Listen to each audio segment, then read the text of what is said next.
afternoon, LEC community. Thank you for being with us for today's edition of Ask an Educator.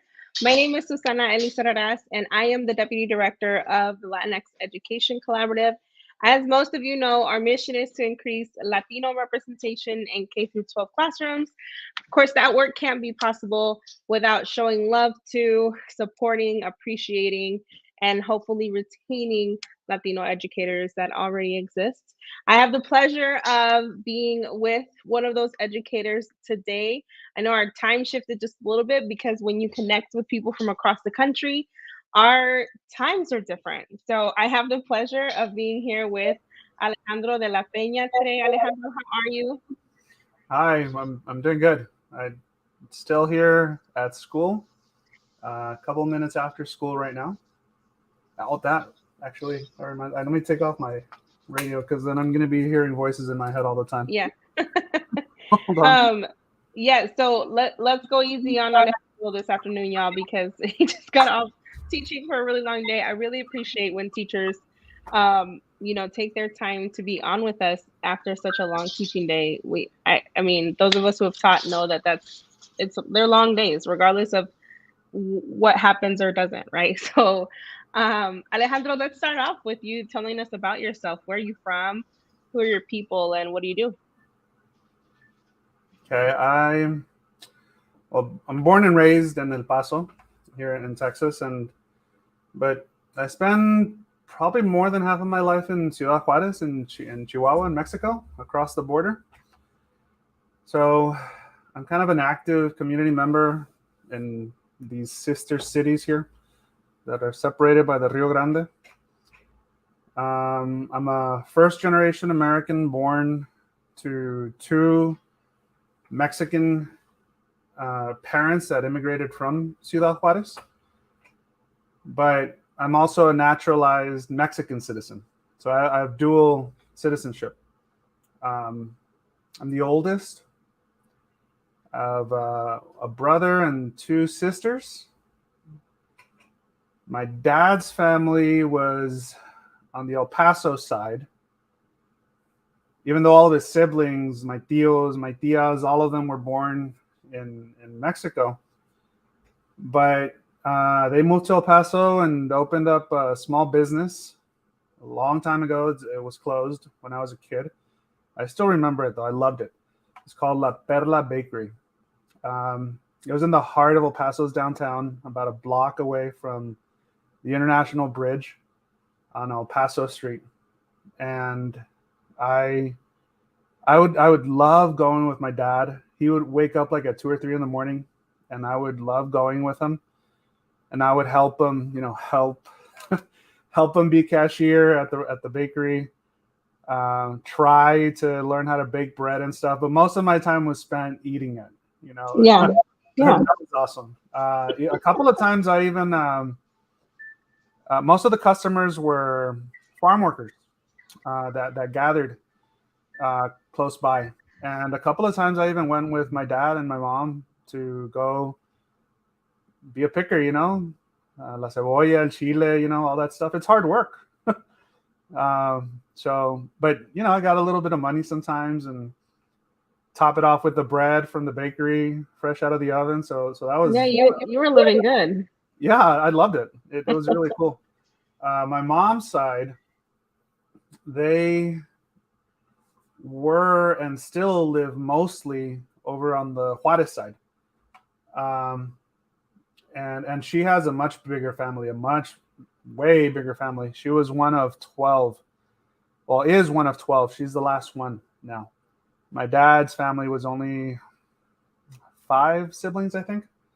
So I have countless cousins and second cousins, and it's just crazy how many family members we have there. But as a kid, my weekends, holidays, summers, any breaks, they were always spent in Juarez. And my weekdays were in El Paso for school. So as a kid, I lived all over El Paso. And I've even lived in Juarez too. But my main community right now is in the heart of Northeast El Paso, where I live and I work. It takes me like 8 minutes to get home right now. And my kids go to school here. My son, he's now in high school. He's 16 years old, but he was a student here at this same middle school where I work. And my daughter, she just turned 11 a couple of weeks ago, and she's going to be a student here next year. So I'm really excited about that. She's excited about that. So it's going to be cool. So I don't know, I engage with the community both as a parent and a teacher. My students are my neighbors. Their parents are my neighbors and friends. So I try hard to be the best teacher that I can be. I guess the type of teacher that you want for your own kids, for the entire community, because it's my family's community. It's my community.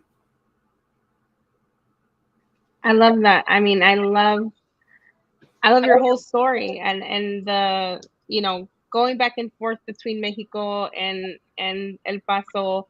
Of course, El Paso is so close to Juarez and into Mexico is such a privilege, right? I'm in Kansas City, Missouri, where going to my pueblito in Durango is quite the trip, right? And I know a lot of my friends here would go for the summers and things like that, but that's so cool to be able to kind of go back and forth. And then to serve your community where you live, the neighborhood where you live. I mean, there's so many benefits to that. And then be able to teach your kids and seeing them at school, your biological children. That's really, really cool.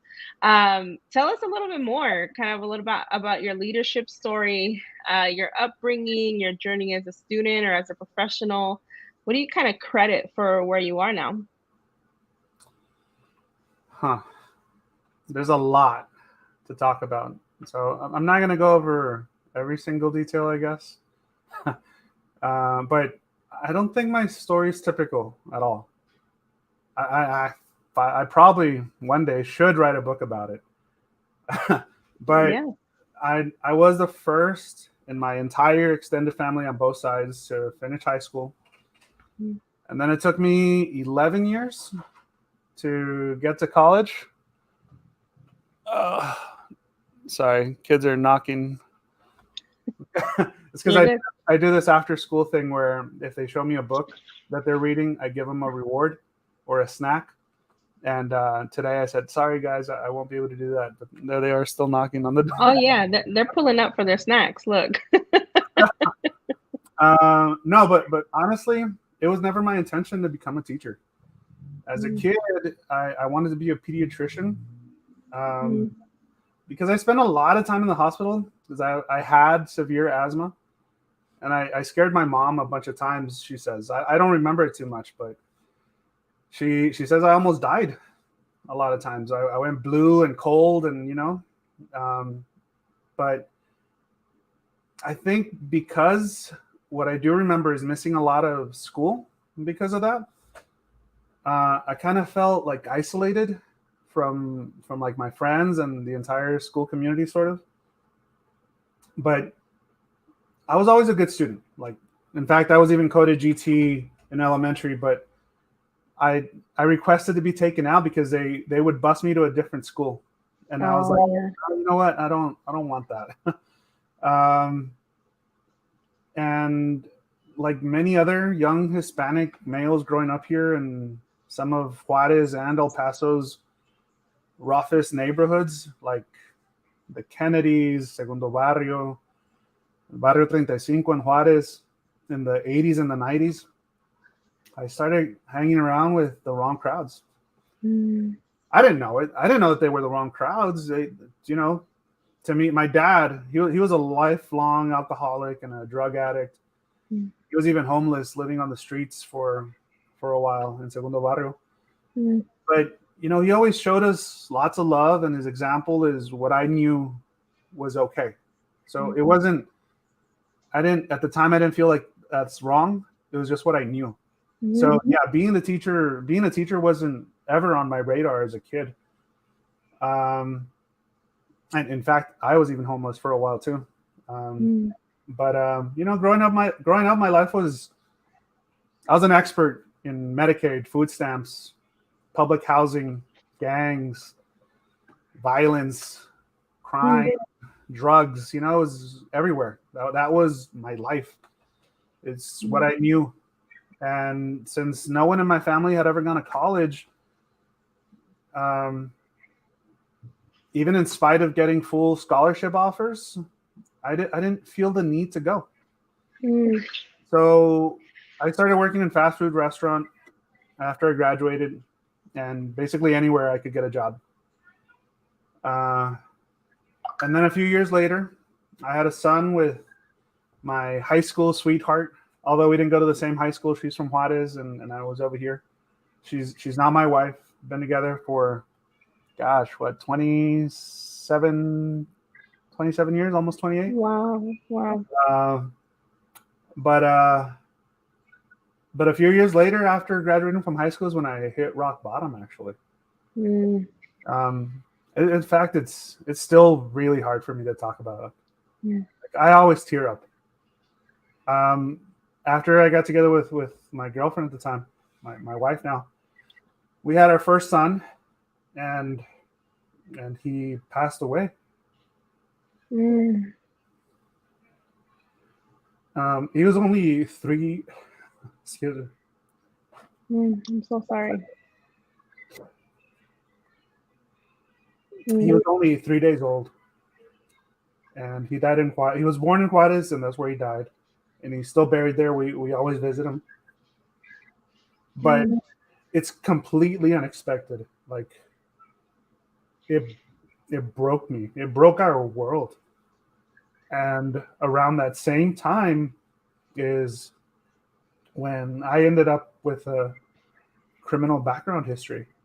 And it was the darkest time of my life, easily, by far. But it also put me in a position where I had to make a choice. Either continue down the path that I knew, and I'd probably end up in jail or dead, or I could try to get a better life. So in my son's memory, his name is Leon Alejandro, but we always call him Leoncito. His memory inspired me to learn how to shine, to give my family a brighter future.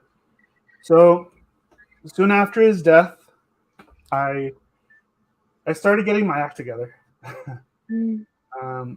I built, like, literally with my hands, built a new home in Juarez for my girlfriend at the time, because we weren't married yet. But we got married, and we had a big wedding at the church where we met in Juarez, all in white, big religious ceremony. And it was beautiful. And all of our family and friends were there. A year later, we had our second son, Ariel, which actually means Lion of God. And that's why we call him like that. And we were working full time in fast food. And that's when I started going to the University of Texas at El Paso, UTEP here. And, when I first went in, well, of course, the counselors at the time, I don't know if they still do it, but they had me take an acupuncture test. And it said the results were that they recommended me to study engineering, medicine, or education. And even though I keep on saying to everybody, I always wanted to be a pediatrician, I knew, by then we were already married, and it's like, wow, that's going to be kind of hard. Like, the hours for a doctor are crazy. And my wife, she had been a kindergarten teacher in Juarez for about 10 years by then. So we had already, so I decided to become an educator because it would just be easier to raise our kids. And I also admired her as a teacher. I still admire her. She's always been very passionate and very dedicated to her students. And the counselor asked me, hey, what type of teacher do you want to be? There's lots of types. You could probably do math. You could probably do science, anything, like even SPED. But I don't think you want to do that. It's like, why not? It's like, well, it's hard and nobody wants to do it. And then that moment when you asked me, I'm like, well, I remembered cousins and friends that I had growing up, and I was gravitated towards them. So I thought to myself, you know what, sped students, they deserve a good teacher too. And in fact, honestly, looking back at it, if our son would have survived, he probably would have ended up in special education with severe disabilities. So I decided to become a special education teacher. And that journey was hard because having to work full time and be in school and living in Juarez at the same time, you know, commuting, gosh, sometimes the wait to cross would be like 8 hours. Like I would have to get there like at 3 a.m. just to cross and be on time for my school at 10 a.m. Like it was crazy. Yeah. But I gave it my best effort because I wanted to set a good example for my son Mm-hmm. and my extended family too, because, you know, and I even ended up being on the dean's list several times. I became president of a couple student organizations. I graduated with an honors degree and several outstanding recognitions. Like I was a really, really good student. I loved it. And all this while living in Juarez during the time of, you know, 8 murders a day, like when most people were getting killed because of all the drug stuff that was happening over there. That's when I was doing this. This is like the 2000s, no? Yeah, mid 2000s, more or less. Mm-hmm. And we received threats at home. Hold on, let me see. Hold on, sorry, got a message. We received threats at home. We got caught in the middle of a couple shootouts. My wife got carjacked. Several friends and family members, unfortunately, actually got murdered by the drug cartels. And to make matters worse, you know, by then, my hours at the fast food restaurants were getting cut because I was going to school and they couldn't accommodate it. So I had to take a part-time job at UTEP as a peer leader, which is kind of like a AT, sort of. Yeah. And I got paid very little. I loved it, but I was getting paid very little, like $100 a week. So it wasn't enough. So after graduating, you know, I was like all pumped up and I was like, all right, time to go get a job. Could not get a job. Turns out that here in El Paso, since there's a lot of students graduating with teaching degrees, because of UTEP, the competition's always been like super tough, especially for new teachers. So, you know, by then we had already moved to El Paso and we had our second child, a daughter. So I immediately went back into school and got the master's in special education with a concentration in autism. And about a year and a half later, I graduated with the master's, and I still couldn't get a job here. Like it is that competitive. I swear I thought you were gonna say, yeah, what I see, you Nope. got a job. Wow. Not here in El Paso. So what happened is UTEP was offering workshops, right? And by then I had several interviews, and one of the workshops was they would help you with your resume and your interviewing skills. And I'm like, maybe I'm doing something wrong, I guess. So I signed up, and it turns out that that workshop was more of a recruiting thing with a district from Texas in Houston called Aldine ISD. And I was the first person at their workshop, and they looked at my resume, and right away they offered to set up interviews for me at their schools. They're like, there's no way you're not hired yet. You're fully certified. Why don't you have a job yet? So that night I filled out the application online, and the next morning at 6 a.m. I got a phone call from a principal in Houston asking me what the soonest time could be to go do an interview at her school. I'm like, I'm in El Paso. I can't go right now. Sorry. But she was great. She was awesome. She was really eager to meet me. And so about a few days later, me and my wife, we used the last few dollars that we had. And I took a 24-hour bus ride on Greyhound from here to Houston because the plane was too expensive. Because I remember I was getting paid very little. I was living in public housing. Like it was really tough times. Mm-hmm. But over the span of 2 days, Aldine ISD, they set up like 10 interviews at different schools. And even the principals would drive me like from their school to the next school. Wow. I felt like a VIP, you know. It was so different because in my interviews here in El Paso, I was always trying to prove to them, to the schools, why they should hire me. Mm-hmm. But my interviews in Houston, their need is so great, I guess, and that it was the schools trying to prove why I should choose them. So it was completely opposite. Wow. Yeah, Wow. I ended up getting 5 offers, but in the end, I went with the principal that called me at 6 a.m. That first principal, Miss Susan Perry. Mm-hmm. I got the official offer when I went back home, and they wanted me to start a few days later. But Wow. like, we didn't have any money, so I had to tell them that I couldn't. And I hung up with HR, and a few minutes later, Miss Perry, the principal, she calls me and she asks me, "Hey, what's going on? Why did you take the job?" And I was embarrassed, but I explained our situation to her, and we didn't have any money because we spent it all on the trip to Houston. And like without hesitation, just a small little pause, she says, "You know what? You can stay at my home with me and my husband while you get your first check, and then you can bring your family to Houston with that." Wow. And my wife was on the phone with me, right? And like we had her on speakerphone, and we're both shocked. Like, what? Who does that?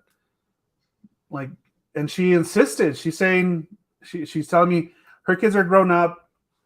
She has an extra bedroom, and even her husband spoke to us, and together they convinced me. And Wow. so for almost a month, I stayed at their home, and she would drive me to school about 2 hours early because that's the type of person she is. First to arrive, last to leave. Very, very much like me. I'm one of the few teachers around here right now too.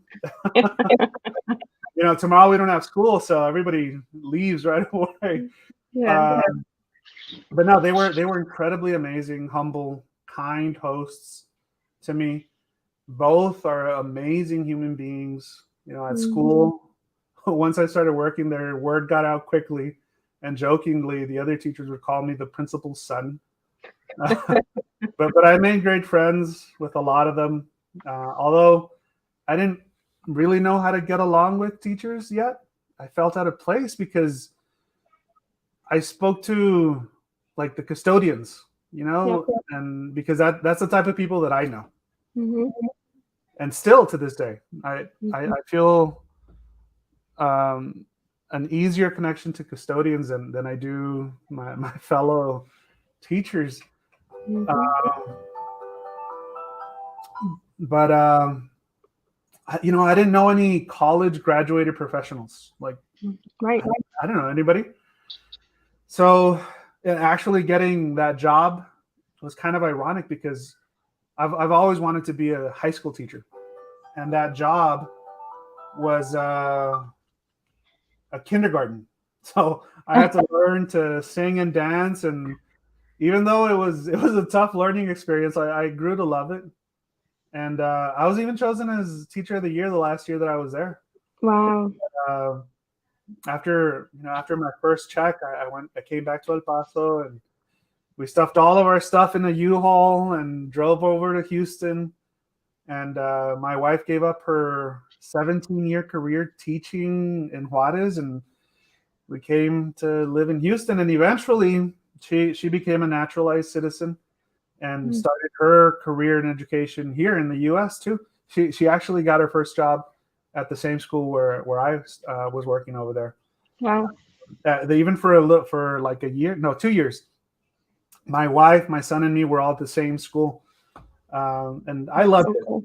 Yeah, it was really cool. And in Houston is also where I first started writing and applying for grants, because it kind of came to me naturally, because I was used to filling out like the lengthy applications for Medicaid and food stamps. So, applying for grants was kind of similar to me, sort of. But then I actually got kind of good at it over there. I got about $8,000 in donations in my first 4 years there. Wow. And Houston was amazing. I mean, the diversity there is astonishing. I mean, I would hear 5 to 6 different languages. I had no clue what they were sometimes, almost every day. And even the Spanish wasn't the Spanish that I knew. It's Spanish from Honduras, from Guatemala, from El Salvador, from Spain, and other places. And the food, I love food, and even the food was super diverse. Like, they had so many museums and so many things to do everywhere. My son loved being there, and he even he still tells us we should move back. But actually, after not even a year being there, my father passed away. That's when I decided, like, I have to move back home. So I applied several times here in El Paso, but since I could only do phone interviews, because I mean, I wasn't going to fly out here just during a school day, just for an interview, because I knew how tough it was going to be to get one. So then I think my 4th year, I applied for a job here in El Paso at a middle school, but I honestly didn't think that I was going to get it, because it was a middle school and I was an elementary teacher at the time. So I kind of took it as an opportunity. It's like, you know what? I'm gonna flip the tables on them. I'm gonna make it like the interviews I had here in Houston. I'm gonna take the rationale, the perspective of, you have to prove to me why I should choose you. Yeah. So I mean, you were highly certified and highly qualified, so you should for sure have that perspective. Yeah, so I didn't feel any pressure. I wasn't really nervous. And the phone interview here at the school where I still work at, God, they introduced, I'm on the phone, so I can't really see them. This was before, this virtual meeting stuff. Yeah. I was just on the phone, and I must have heard at least 10 people introduce themselves, a bunch of different people from Central, specialists, and this and that, but I didn't let it faze me. And not a minute after I hung up with them, the assistant principal at that school that I was working at the time, she came over and she told me that she had just gotten a reference call from that same school that I had just hung up with, asking me, for her reference. And probably about 20 minutes later, I got the call offering me the job, and I accepted it. And that's how we moved back to El Paso. And I started working here at Parkland Pre-Engineering Middle School, where I still work. But man, the learning curve from elementary to middle school, gosh, it's enormous. It's so different. And I also switched from being in a self-contained severe disabilities classroom to inclusion, where I'm hopping around different classrooms. And man, I did not feel confident at all. Like, I didn't know what I was doing. And how long ago was that? I started in 2018, August 1st, 2018. Okay. My first job over there in Aldine in Houston was in 2014. But I went from changing diapers and teaching kids how to grab a pencil to dealing with boyfriend girlfriend drama, periods, Yeah. and Body odor. body And odor, and unfortunately even suicidal outcries. Like, yeah. I mean, it was vastly different. Um, so it took me a while to get adjusted to my new role, and since I didn't really feel too confident yet, on my very first day with students, I decided to do something that I knew that I was going to be good at, or that I had been good at least. So with their help, I wrote a grant, and they chose to. I asked them, "Hey, who do you want to help?" And they said, "Let's help the homeless students here that we have." But I wasn't too confident about getting donations yet, because in Houston, I'd had success, but it's a much bigger city, like way, way bigger. I didn't realize that Houston's bigger It, than El Paso. it is way bigger. Like here in El Paso, in Houston, let me go back to Houston. In Houston, 30 to 40 minutes anywhere is close. That's considered close. 30 to 40 minutes here in El Paso, you go in and out of El Paso. Like that's That's it. You're in Las Cruces in 40 minutes. So yeah, it's Yeah, it's true. way bigger. So I thought, since Houston is so much bigger, they have a much bigger city, they have a way bigger economy, so that means more donations. But I was wrong. I was like very, very wrong. So in the 4 years that I was in Houston, I got about $8,000 in donations and grants for my school. Mm-hmm. I've been here at this school almost 5 years now, and I've helped the school get over $250,000, and about $180,000 has been directly grants that I've received. Wow. So I've helped every department in the school. I've helped over 100 teachers get grants within my school, in the city, in the state, across the U.S. And I've gotten grants to help homeless students, help our Special Olympians, every single sports team in our school, help battle period poverty. And the girls aren't going to come to me for their hygiene products, so the counselors help me. I've helped students participate in their first marathons. I've got when we were virtual, I got almost every single teacher a second screen for free to help them. Wow.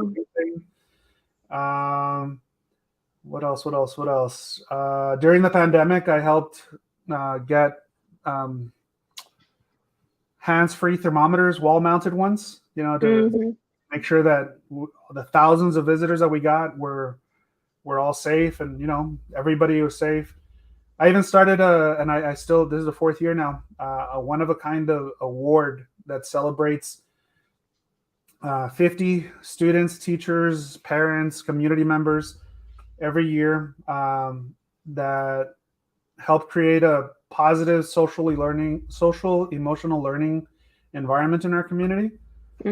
I've given out about 7,000 brand new books to our students via a little free library that we have outside that I use with my students for life skills. That's so cool. And the list goes on and on. I mean, I literally could say so many things about that. What your story reminds me of, and you kind of said it a little bit at the beginning, which is that it's just the non-cookie cutter experience, right? Where we a lot of times, we pressure our students or our youth to fit within this mold of what high school and college is supposed to look like. But Dr. Clark is in the comments too, is saying, that principal también, who was like, look, what you need some place to stay, cool, right? And just removing barriers in non-traditional ways. And we need, like Dr. Clark said, we need more people like that principal, people who are willing to, one, think outside the box, but also who aren't afraid to tear down the red tape and okay, well, we're under-resourced as a school, really as a force, right? Like schools in general are under-resourced, teachers are underpaid and under-resourced. So you're like, okay, let's go this other way. I mean, 200, you said almost $250,000, 180 on your own. That's amazing. You started recently a biomed program at your school, is that right? Biomed. I'm not sure. Or was it was a recent grant you had done for your school? There's one that we wrote in conjunction with one of our nurses here. Yeah. How to get supplies for diabetic students. Oh, yeah. And yeah, Wow. so like I will work with anybody that asks me for help. I will stay after school for anybody. Like I literally help them write everything, and all they got to do is sign their name, basically. So yeah, it takes hours. But I think because I don't know how to be a professional in the traditional way. I'm just me, and I do what I think needs to be done. Like if I see something that needs to be done or something that I can do to help somebody, then I don't wait around to see who's going to do it. I just do it. Like I'm not afraid to fail anymore. Like I'm confident, and whenever I see that, like I go do it. So usually it's via writing and applying for a grant to address whatever idea got into my head to help students. And I get the support of my admin team. They're like there's nobody else probably in the city, maybe even in the state, that writes as many grants as I do. But they're like, okay, yeah, we'll help you with that. Yeah, let's approve that. Yeah, let's approve that. Okay, let's do this. Okay, all right. And sometimes my ideas might get too crazy. Like one time I was trying to bring bees into the library, and they're like, no, we have to draw the line somewhere. Who wouldn't love bees in the library? Administration wouldn't. Yeah, exactly. No, but I mean, I guess they're my like my Jiminy Cricket almost. They got to make sure this is right, this is wrong. You got to no, it's not just that. There's one more secret. Like, yeah, it's really not a secret, but we have a lot of loyal donors, small donors for our school. But there have been two that have been like super instrumental to me. And it's kind of like a plug, I guess. Two Smart Bunnies on Twitter. Beautiful person that I don't know anything about. I don't know if they're male, female. Like I don't know anything about them except they love teachers, and they're always donating and posting about grant opportunities and giveaways on Twitter. And that's their handle, Two Smart Bunnies. That's all I know about them. And then there's another person with the Twitter handle of the letters NBK, which again, I have no idea who, what, like nothing. I don't know anything about them except both of these people at one time were, yeah, thank you. That is exactly that. That's their. Yeah, I'm like, hey, let's pull up. But they were once, they grew up here in the community. One of them, NBK, is actually a Parkland Middle School alumna, and now they live, I don't know where, but they found me once on Twitter, and they've been donating to me and to everybody, like schools all over the place here in El Paso. Wow. They are really awesome. And then honestly, Twitter has been a wonderful, very fruitful tool where I've built a professional network that supplies me with other like-minded professionals and tons of grant opportunities. And I've honestly, I've come a long way from being an insecure first-year teacher in Houston, living as a guest with his principal, to receiving several district, city, national, even international awards and recognitions for my work as a teacher. And I'm still not the best I can be. I'm still learning. This is barely my 9th year. So I still have a lot to give, and I still want to do more, a lot more.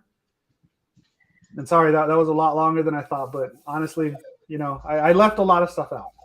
Yeah, no, and that's why I said, look, you tell us your story, because there is a little Alejandro or little Susana or someone maybe even older than us who's watching and is like, I'm in my 30s, or I'm in my 40s, or my 50s, or my 60s. Should I still go to school to teach? Should I still get that certification? Or, I know teachers are often, like I said, under resourced, right? And sometimes that's the camel that breaks. I mean, the straw that breaks the camel's back, right? And so, hearing about these opportunities that, hey, grant writing is a great skill to have, and there are people out there who, one, will support me in learning, but two, who have done it successfully, right?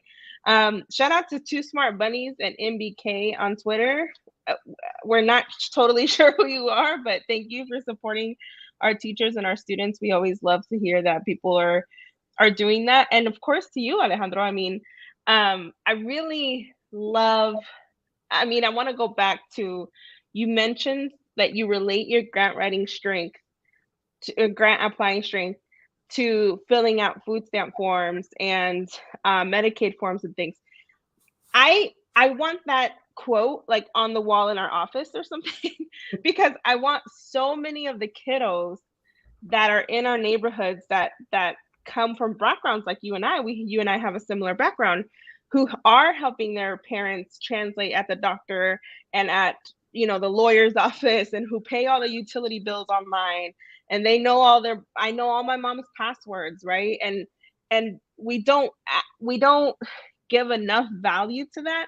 But here you are saying, like, no, my experience doing all of that and following a process and understanding instructions has made you an amazing grant writer. And then that in turn has made you really successful in being able to serve your students, right? So like I said, I really want to get that quote like on a frame, because I think we don't honor that in students enough. The fact that they have a lot of skills by the time they're 18 that aren't honored just because it doesn't translate into a diploma or a certification. You know what I mean? Yeah, no, I get it.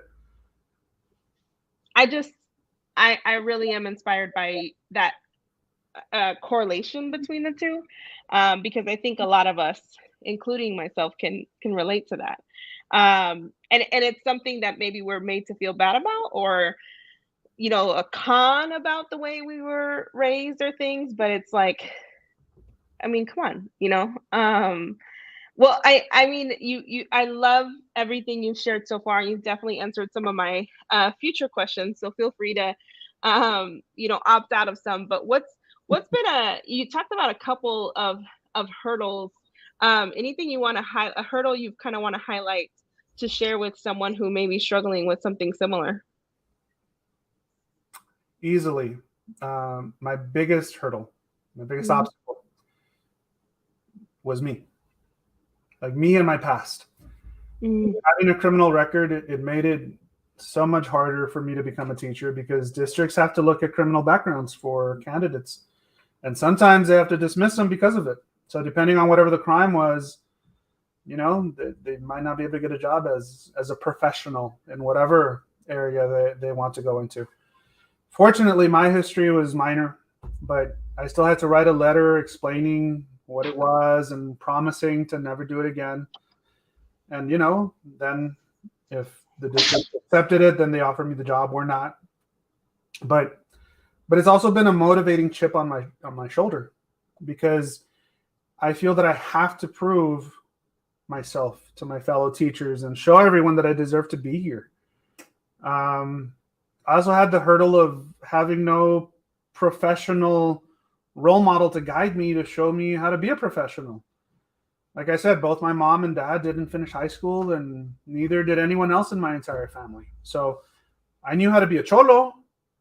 I knew how to be a drug addict, because of everybody else around me was. I knew how to be poor, but I didn't know how to talk in front of people. I didn't know how to write essays for college, or I definitely didn't know how to be a teacher, but fortunately my wife did.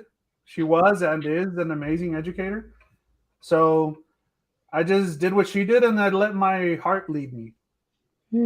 I'm from the barrios where I grew up, but now I fight for my students instead of getting in fights. And I fight for their families. I make sure that the students learn the most productive things for their futures. Like you said, not everybody has to go to college, especially my students.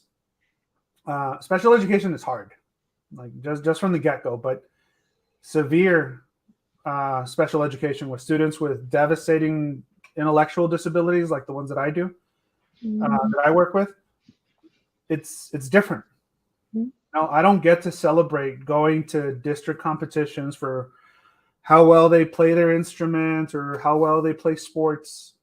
I don't get to celebrate them going to college or all those things that a general education teacher gets. I get to celebrate, like, with the parents a little bit, a little bit, because I only have them for a few hours. They have them their whole lives. The parents do. So we might work for years for a huge accomplishment, but it's huge in the sense that we're celebrating that they learned the alphabet. We're celebrating that they learned how to write or read their name, or maybe not needing a diaper anymore. General education teachers, they celebrate together with the entire school when a student gets a special recognition, and that's awesome. But just as important to us is celebrating learning new life skills. But we celebrate on a smaller platform, with their families.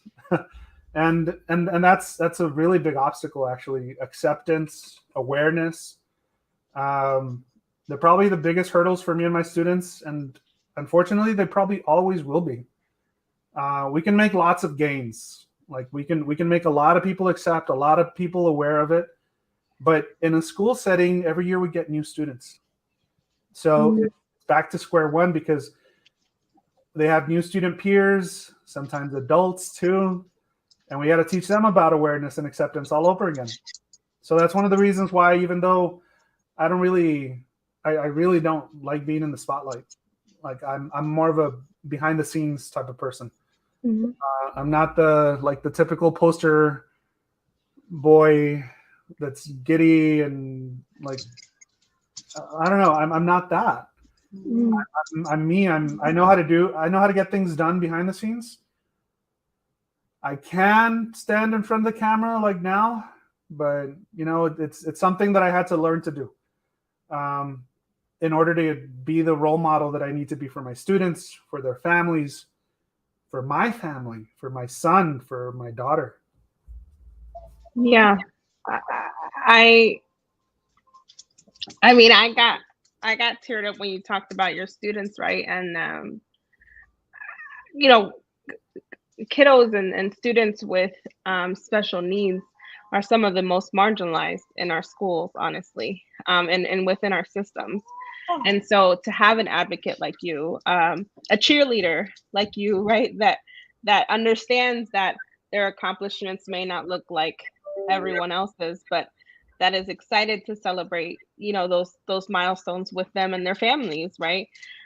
You also brought up the stigma, right? Stigma that surrounds having special needs, and sometimes within families and within communities, right? Not just at school and within society. So I can't remember if I shared this with you. My son's special needs, and he's 2, and to navigate schooling for him already is super difficult, and he's not even in kindergarten yet, right? But let me give you some advice. This is what I tell the parents. This is what I tell the parents, because the world that you're about to step into is probably going to be full of ARD meetings and testing and a bunch of professionals that are going to be telling you what they know. I'm a professional. I'm a certified autism specialist now.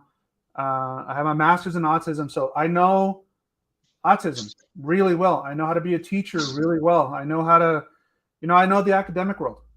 But my expertise does not come nowhere near what parents know. You are always going to know what's the best thing for your son. And you are going to be the only one that's going to be willing to fight every single time. You might get a good teacher, you might get a great teacher, you might get a bad teacher, who knows? They won't always fight the way you're going to fight. Right.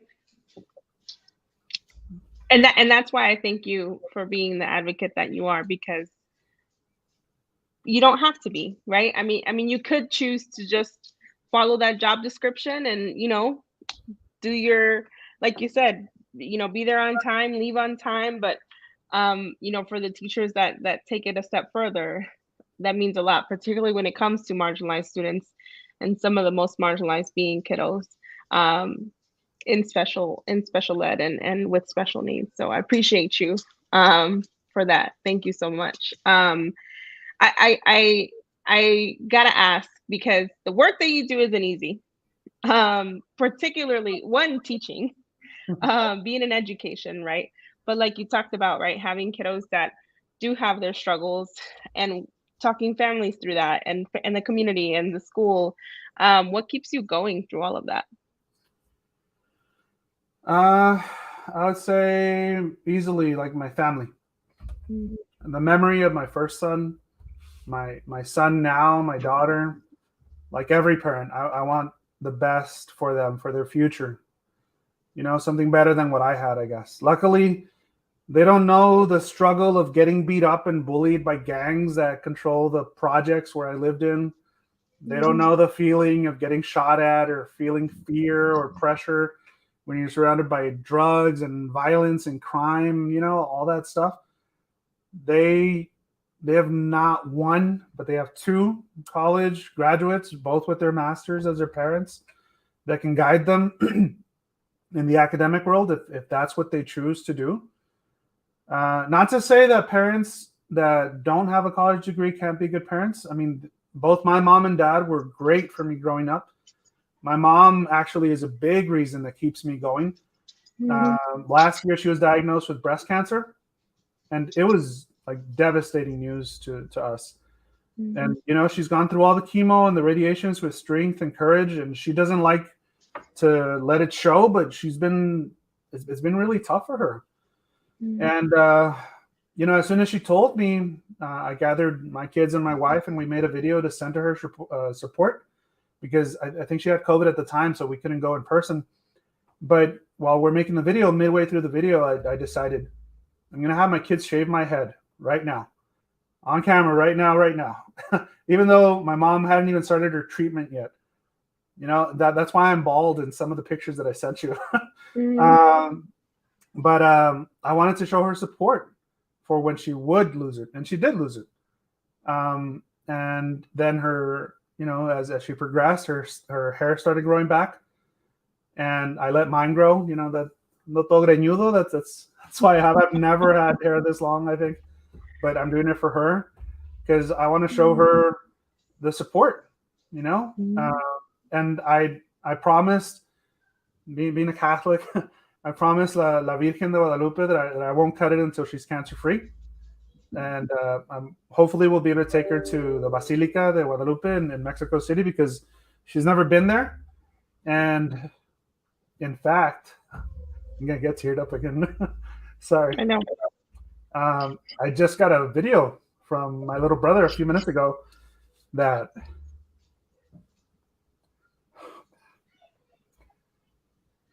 she got to ring the bell.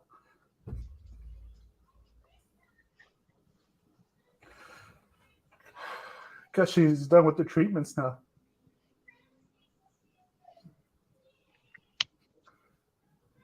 That's amazing. Yeah, it was. I posted it on Twitter if you want to see it. I love that. Congratulations. I mean, all the love and hugs to you and your family and your mom. Oh my goodness. So her dream is to go to the Basilica. Yeah. Wow. Hopefully in a few months we'll get to do that. That's amazing. That's amazing. I mean, Alejandro, I'm like, we need this interview to be longer because I'm like, now I got to talk about your mama because I'm like, come on now. Let me go get a Kleenex. Sorry. Yeah, go ahead. I'm like over here, like, yeah, I need a Kleenex soon too. I mean, what a beautiful moment for her, right? And for your family. I'm so happy for you all. Definitely, like you said earlier, no, not void of struggle, right, in your story. And that's why we continue to do these interviews, is because I want young people or people who are struggling to see that it's possible through all the adversity. I appreciate you sharing all of that with us, and of course now we're all praying for your mama and sending her hugs and love, and of course your family. um Unfortunately, to wrap up our conversation, because I think we could chat forever. I mean, so much of your story resonates with me. I think with a lot of Kansas Cityans, with a lot of Latinos, a lot of first generation Latinos. So I really thank you for sharing your story. Um, if you had one thing that you wanted all of your students to walk out of your classroom knowing, what would that one thing be? Let's see. It sounds cliche, I guess, but I want them to know that and feel that I've got their back. Like, I'll be here to offer any support that I can for whatever it is that they decide that they want to do or want to try to do. Some of my students, we're still learning how to walk, learning how to talk. So, they might not be aware of my efforts, but I'll make sure that their parents know. I make sure that that we celebrate together every little or big triumph with their parents. I've had a lot of students' parents cry because it's hard for them, and they sometimes feel ashamed. A lot of times because of toileting accidents or behavior issues. But that's what I'm here for. I'm here to help them with the good, the bad, the ugly. I'm not here to criticize. I'm here to help.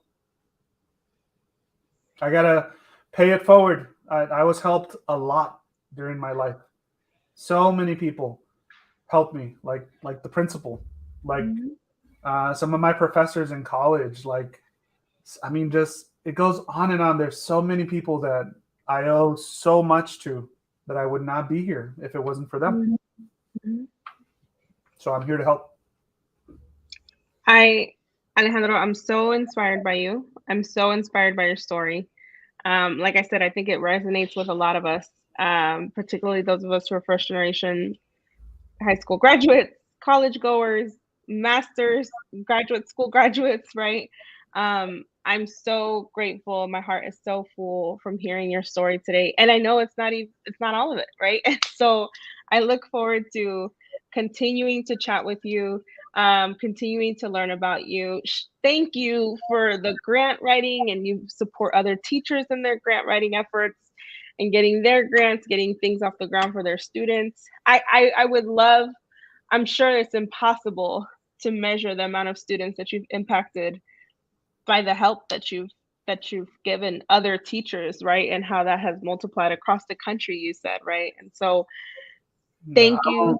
I won't thank know. You, thank you. I really don't know every person I've helped. I don't, because I don't do it for them to know who helped them.